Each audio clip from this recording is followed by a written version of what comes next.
Mayong adlaw katawhan sa Dios sa Archdiocese sa Osamis. Sa ngalan sa atong talahuron nga Arsobispo, si Archbishop Martin Sarmiento Khumuwadidi ug sa kahugpungan sa tibuok kaparian dinhi sa lokal nga simbahan sa Osamis, kininausab si Reverend Father Eman Pudyutan ang maghatod kaninyo sa pagpamalandong bahin sa Ebanghelyo karong adlaw.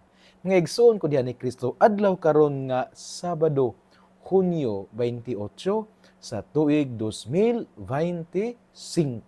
Ug karong adlaw atong gisaulog ang kapistahan sa Imakulada nga kasing-kasing ni Maria o sa putli nga kasing-kasing ni Maria. Kanisa nga kapistahan sa ulogon gini siya Sabado human sa piyesta o human sa solemnidad sa Sagrado Corazon de Jesus. Ug sanglit kagahapong adlaw mao man ang solemnidad sa Sagrado Corazon de Jesus. Muna karong adlaw atong gisaulog ang putli nga kasing-kasing ni Maria, the Immaculate Heart of Mary. Pares gini siya, gani gitawag mo ni twin hearts, no? Kasing-kasing ni Jesus o kasing-kasing ni Maria. Ug mao na ang atong gisaulog karong adlaw. Busa nining adlaw nga Sabado, ako gyud nga hangyoon gyud nga hinahot unta nga ang banay ba, ang matag banay makahigayon nining adlaw nga Sabado, sanglit adlaw man ni nga walay klase, although naay trabaho, pero basta naatay mga bata nga nag-eskwela kung Sabado, labang gid sa elementary ug high school, wala magina sila klase. Busa akong giawag unta nga nindot nga ang matag banay manimba ba, maghiusa nga manimba dira sa parokya o diha sa mga simbahan nga anaay santos nga misa niining panahon sa Sabado. Kay nindot kayo ang lantawon nga ang banay maghiusa diha sa pagampo. Kay ang banay nga nagaampo duol sa Ginoo, o kung duol sila sa Ginoo, sila gayud magihan sa Ginoo, sila gayud mapanalanginan sa Ginoo ug buligan sa Ginoo ang ilaang mga pagpaningkamot. Ug niining adlaw nga Sabado day, ako pod nga pagtimbaya sa tanan nga mga batan-on sa lokal nga simbahan sa Osamis, sanglit karong adlaw man gi-schedule ang ginatawag nila og National Youth Day 2025 ECO. Nya gipahigayon kini sa matag diniri. But pasabot nga sa 5 ka diniris dinhi sa tuang lokal nga simbahan, magpahigayon sila og NYD 2025 ECO. Nga sa ato pa, ang ilang gipangbuhat sa itong mga delegado. Kaya nagpadala man taong mga delegado dito sa Archdiocese sa Cáceres alang sa gipahigayon nga National Youth Day. Busa ang nakatunan sa ato ang mga delegado dito, ang ilang nasinhati, ang ilang usab nga napamalandunga, na-realize, ilang nakita, ilang kining ipaambit dinhi sa tuang lokal nga simbahan sa Osamis. O ginagibuhat by dinere. Unya karong adlaw man kini ang schedule nila. Unya dinis parokya dinhi sa dinere sa St. Paul ang venue or ang host sa NYD 2025 ECO mao man ang parokya ni Señor San Vicente Ferrer dinhi sa lungsod sa Bonifacio.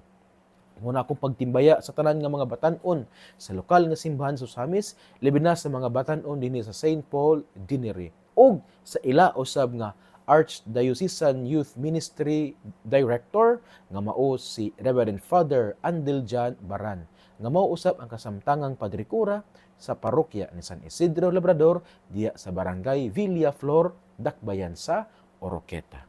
Karong adlaw magpahigayon sila sa ilaang NYD ECO. Tibok adlaw dinhi sila dinhi sa parokya ni Señora San Vicente Ferrer sa lungsod sa Bonifacio ang mga batan-on sa St. Paul Dineri. Magtapok sila dinhi. Daghan kay mga delegado unya usab diri sa parokya, sanglit kami man ang host mo nang atong gipaapil usab ang atuang mga batan-on aron naa sila makatunan, naa sila makutlo nga makapadasig nila og samot, nga makapalig-on silang pagtuo, unya usab kada bitong makapalawom usab silang paghigugma og sa ila ang paglaom diha sa nabanhaw nga Ginoo ug aron nga sila usab mahimo nga lig-on labi na silang pagpangalaga diha sa simbahan, isip mga batan-on dinhi sa lokal nga simbahan sa Osamis, isip mga batan-on dinhi sa St. Paul Dineri ug isip mga batan-on dinhi sa parokya ni Senyora San Vicente Ferrer sa lungsod sa Bonifacio. Unya-unyang dapita sa may alas 8 sa buntag, pagasugdan man ang NYDA ko diha sa Santos nga misa. Busa sa tanan nga mga batan-on nga nagbiyahe karon pagpadulong sa mga hosts o sa mga venues sa ila ang NYDA ko, ilabi na ang manganhi dinhi sa parokya ni Senyora San Vicente Ferrer sa lungsod sa Bonifacio, atong pag-ampo nga maayo ang biyahe, hapsay ang biyahe, ug ato usab iampo ang kining ilang pagabuhaton karon nga NYDA ko mahimong mabungahon ug makatabang gayud diya silang paglambo, espiritual o physical, tanan nga aspeto sa kinabuhi. Ngigsoon ning adlaw usab nga Sabado, June 28, ato pud usab nga gihandom karon ang anhing Reverend Father Iluminado Rojo sanglit karong adlaw ato ang pud nga gihandom ang adlaw sa iyang kamatayon kay death anniversary man karon ni Father Iluminado Rojo. Bus ato siyang iampo sa itong mga santos nga misa, ato siyang iapil sa itong intensyon, unya usab sa itong mga pag-ampo, liban na sa mga nakaila kaniya, sa mga parokyano diin na assign usab si anhing Reverend Father Iluminado Rojo, ato siyang iampo sa atong pagnobina nato, sa ato ang mga debosyon ngadto sa mga santos, sa atong pag-ampo diya santos nga rosaryo, atong iampo ang kapahulayang dayon sa kalag ni Reverend Father Iluminado Rojo nga karong adlaw nagasaulog ta sa iyaang death anniversary. Ngigsuon nining adlaw nga Sabado, June 28, kapistahan sa Immaculada nga kasing-kasing ni Maria o putli nga kasing-kasing ni Maria. Ang atong ebanghelyo atong pagakutluon. Sumala sa ebanghelyo ni San Lucas. Himayaon ikaw o Ginoo. Matag tuig moadto sa Jerusalem ang mga ginikanan na Jesus aron pagsaulog sa pangilin sa pagsaylo. Sa ikanapulog duha na katuig si Jesus, nangadto sila sa pangilin ingon sa naandan. Sa pagkatapos sa adlaw sa pangilin na mauli sila, apan nagpabilin sa Jerusalem ang bata nga si Jesus. Wala mahibalo niini ang iyang mga ginikanan. Nagtuo sila nga nahiuban sa Jesus sa panon. Ug sa nakalakat na sila usa ka adlaw, gipangita nila siya didto sa ilang mga paryente ug mga higala, apan wala siya nila hikaplagi. Busa mibalik sila sa Jerusalem sa pagpangita kaniya. Sa ikatulo ka adlaw, hikaplagan nila siya didto sa templo, naglingkod uban sa mga magtutudlo. Namati kanila aug nangutana. Ang tanan nga nakadungog kaniya nahibulong sa iyang maalamong mga tubag, nahibulong ang iyang mga ginikanan sa pagkakita nila kaniya. Ug miingon ang iyang ang iyang inahan, anak, nganong gibuhat mo man kini kanamo? Ako ug ang imong amahan nabala ka pag-ayo nga nangita kanimo. Mitubag siya, nganong nangita pa man kamo kanako? Wala ba kamo masayod nga kinahanglang anhi gayud ako sa balay sa akong amahan? Apan wala sila makasabot sa iyang gisulti kanila. Pipauli si Jesus sa Nazaret uban kanila ug nagmasinugtanon siya kanila.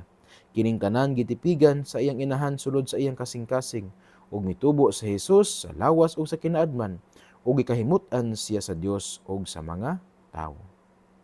Ngigsuon ang ebanghelyo sa atong Ginoo. Daygon ikaw o Kristo. Ngigsuon ning adlaw nga Sabado, June 28 sa tuig 2025 sa atong pagsaulog sa kapistahan sa putli nga kasing-kasing ni Maria. Ang atong ebanghelyo atong gikutlo sumala sa ebanghelyo ni San Lucas kapitulo 2 versikulo 41 hangtod sa 51. O sa uban nga mga version sa Bible, sa pag-divide nila, sa pagbahin-bahin nila sa kanibutang mga bersikulo, naa sa 52. Pero dinhi, 41 hangtod sa 51. Din atong nadungog, nining usa ka panghitabo nga daw nakapatandog usab sa panghunahuna o pagsabot sa mga ginikanan ni Jesus, nga mao ang tubag ni Jesus ug ang gibuhat ni Jesus ngadto sa iyang ginikanan, nga sa dihang mamauli na unta sila didto sa Nazaret, kay didto man sila sa Nazaret. Ang Nazaret naman na siya sa north part sa Israel, dira sa duol sa Galilea, sa rehiyon sa Galilea. Unya sa naandan sa mga Hudiyo nga inigpangilin sa pagsaylo, moadto man sila tanan sa Jerusalem. So kung naa ka sa Nazaret, munaog man kaniana, kay naaman sa south ang Jerusalem. So mao ni ang sitwasyon nga sa diha naunta nga pagkahuman nila og pagsaulog sa pangilin sa pagsaylo, ang mga ginikanan ni Jesus Nya supposedly usab si Jesus uban sa mga paryente, mubalik na pud unta sila didto sa Nazaret. Musaka sila sa Nazaret. Pero unsay gibuhat ni Jesus matod sa ebanghelyo? Nga wala sining kuyog kay nagpabilin si Jesus sa templo. Nakigtabi sa mga magtutudlo sa balaod, nangutana nila og ning tubag pod si Jesus sa ilang mga pangutana. Ug sa dihang nakit-an si Jesus kay gipangita man siya sa iyang mga gilikanan, sa dihang nakit-an siya sa templo, ang tubag ni Jesus daw murag nakapatandog sa panghuna-huna o pagsabot sa mga ginikanan ni Jesus, si Jose o si Maria. Sa diyang si Jesus mingon nga, wala ba kamo masayod na kinhanglan nga ani ako sa balay sa akong amahan, nga gipangita man ninyo ako. So kini nga tubag ni Jesus mga igsuon nakapakutaw sa panghuna-huna pagsabot ni Maria o ni Jose. Pero ang katingalahan nini mga igsuon kay kining tanan gitipigan ni Maria sa iyaang kasing-kasing. Wala gi-mention sa ebanghelyo nato nga si Maria iyang gikasuk-an si Jesus. Wala po gi-mention sa ebanghelyo nga si Maria nangutana unsay pasabot sa giingon ni Jesus. Pero ang nindot kayo ang gi-mention sa ebanghelyo karong adlaw nga kining tanan gitipigan ni Maria sa iyaang kasing-kasing. Bisag wala niya nasabtan, pero iyang gitipigan diya sa iyaang kasing-kasing. Unsay pasabot nini mga igsuon nga wala kasabot si Maria pero gitipigan niya sa iyaang kasing-kasing. Kung muatras kita no sa ato ebanghelyo karon gikutlo man sa ebanghelyo subalat ni San Lucas kapitulo 1 no, pero kung muatras kita sa Lucas 1, di ba atong mabasa ang pagpakita sa Anghel Gabriel ngadto kang Maria nga nagpahibula kaniya nga sa mahimong inahan sa Dios. Wala pa po nasabtan ni Maria. Kung katong tanan gitipigan man pod sa iya ang kasing-kasing. Nganuman tungod kay alang kang Maria o alang diha sa atong ebanghelista nga si Lucas karon nga ang kasing-kasing mao siya ang lugar diin ang tawo mamalandong sa mensahe sa Dios. Di ba katong sa Lucas 1, nadungog ni Maria ug giyanang gipahibalo kaniya sa anghel nga mahimo sa inahan sa Dios. Ug kana nga mensahe sa Ginoo gitipigan ni Maria sa iyang kasing-kasing. Ug kana usab nga pagtipig ni Maria, pagtago ni Maria sa mensahe sa Dios sa iyang kasing-kasing aron iyang pamalandungan ato po na nga makita sa ebanghelyo nato karon nga ang tubag ni Jesus mensahe man to sa Dios. Unya gitipigan ni Maria sa iyang kasing-kasing. Wala na pasabot nga giluom-luom ni Maria, wala na pasabot nga kana bitong gitago ni Maria sa kasing-kasing nga siya nasakitan, wala. Ang pagpasabot nini sa istorya nga gitipigan ni Maria sa iyang kasing-kasing nagpasabot nga si Maria na malandong sa mensahe sa Dios diya sa iya ang kinabuhi. Kay mao man ang kinaiya ni Maria. Kasi Maria atong inahan, siya gitawag og modelo sa mga disipulo. Kay ang mensahe sa Dios bisag dili niya masabtan dayon-dayon diha, pero tipigan niya sa iyang kasing-kasing. Nagpasabot nga kining mensahe sa Dios iya usan pamalandungan diha sa iya ang kasing-kasing. Kay nga na ang pud sa itong kinabuhi mga igsoon ni Kristo. Dili man tanan nga mensahe sa Dios ato dayong masabtan. Dili man tanang lihok sa Dios ato dayong makita. Dili man tanang pamaagi sa Dios ato dayon nga ma-appreciate. Kinahanglan nga kining tanan atong pamalandungan diha sa atong kasing-kasing. Atong pamalandungan ang lihok sa Dios. Atong pamalandungan ang pagiya sa Dios. Atong pamalandungan ang kamot sa Dios diha sa atong kinabuhi aron atong masabot ang mensahe sa Dios.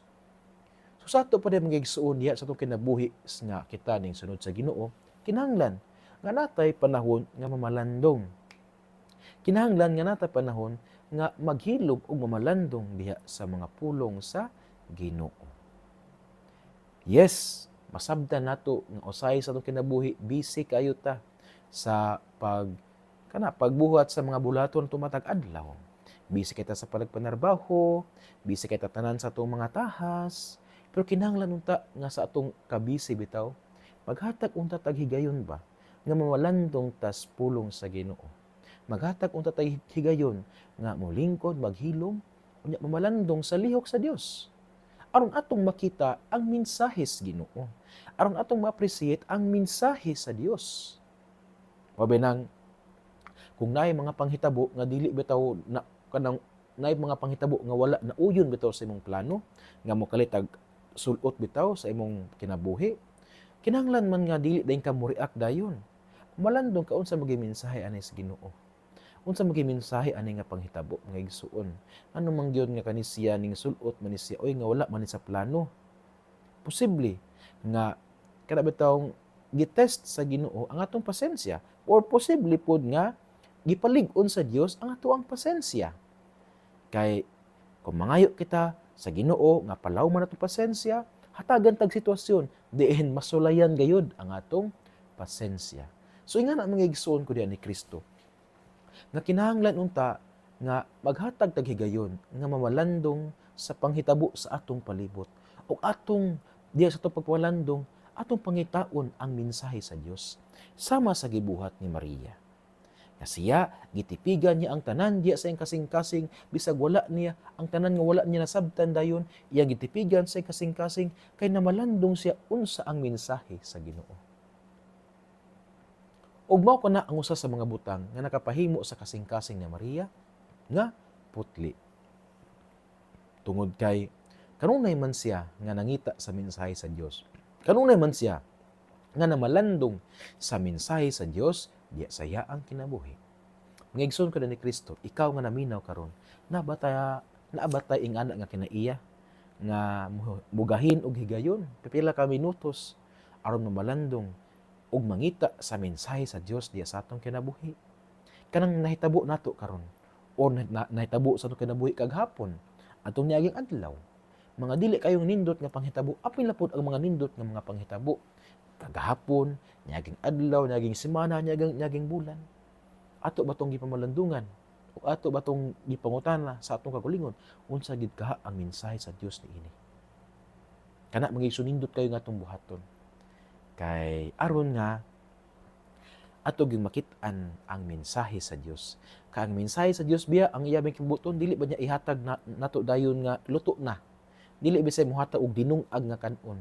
Hatagan bita sa Ginoo og mga raw nga mga materials aron magamit pud nato ang atong pagpamalandong, ang atong discernment, ang atong huna aron kita maningkamot sa pagpangita sa kabubuton sa Dios, aron kita maningkamot nga pagsabot sa mensahe sa Ginoo. Kay dili man ta i-spoil sa Ginoo.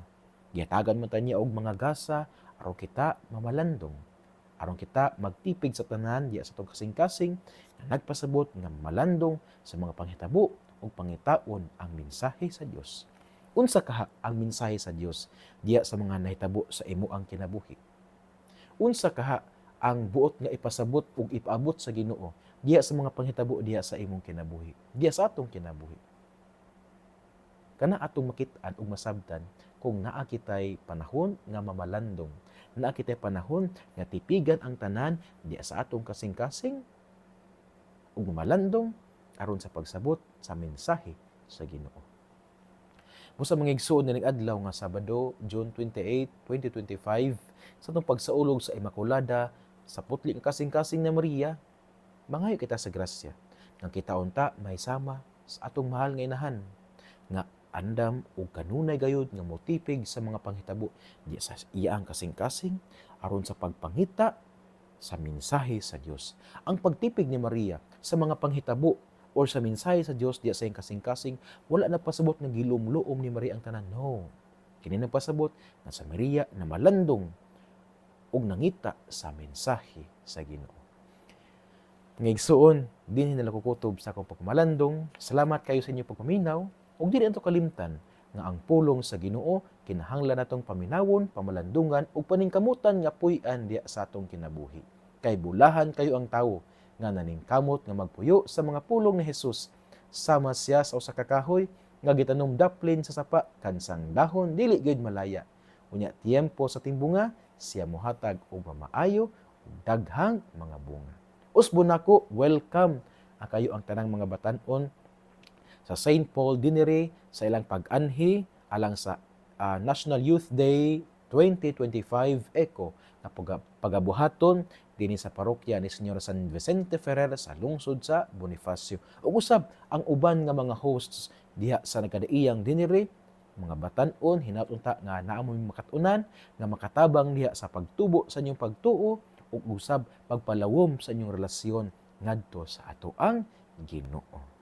Nga igsoon uban sa pangiliya sa atong mahal nga inahan, nagisangpit natong mga misamisnon nga berhen sa kuta, ang Dios unta magapanalangin kaninyo kanunay sa ngalan sa Amahan ug sa Anak ug sa Espiritu Santo. Amen. Maayong adlaw, mag-amping ug ki Dios les siempre bendiga.